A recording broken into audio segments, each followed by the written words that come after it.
Pernah nggak sih kamu lagi hamil, terus tiba-tiba sakit gigi yang nyut-nyutan sampai nggak bisa tidur?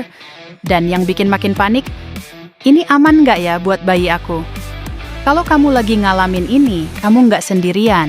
Dan yang lebih penting, ini nggak boleh dianggap sepele. Aku pernah dengar cerita dari seorang ibu. Awalnya cuma sakit gigi ringan. Tapi makin hari, makin parah. Sampai dia nggak bisa makan, nggak bisa tidur, bahkan stres.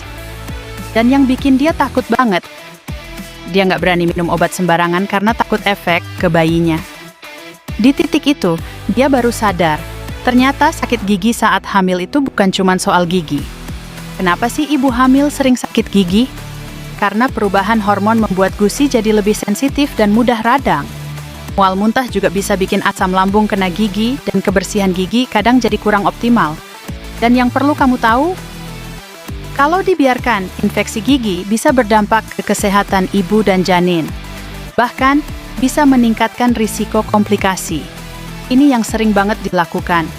Tapi sebenarnya berbahaya. Minum obat sembarangan, nahan sakit terlalu lama, atau takut ke dokter gigi karena lagi hamil. Padahal, justru itu bisa memperburuk kondisi. Jadi, apa yang harus dilakukan? Segera konsultasi ke dokter gigi, ini paling penting. Jaga kebersihan gigi dengan sikat dan floss, kumur air garam hangat, pilih makanan yang tidak terlalu manis atau asam, dan istirahat yang cukup.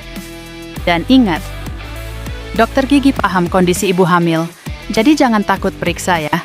Kehamilan itu perjalanan yang luar biasa, tapi juga penuh tantangan. Hal kecil seperti sakit gigi bisa jadi besar kalau diabaikan. Jadi, kalau kamu atau orang terdekatmu lagi hamil dan ngalamin ini, jangan tunggu sampai parah ya. Share video ini ke ibu hamil lainnya, karena bisa jadi ini informasi yang mereka butuhkan sekarang. Dan kalau kamu punya pengalaman sakit gigi saat hamil, cerita di kolom komentar ya. Aku pengen denger cerita kamu.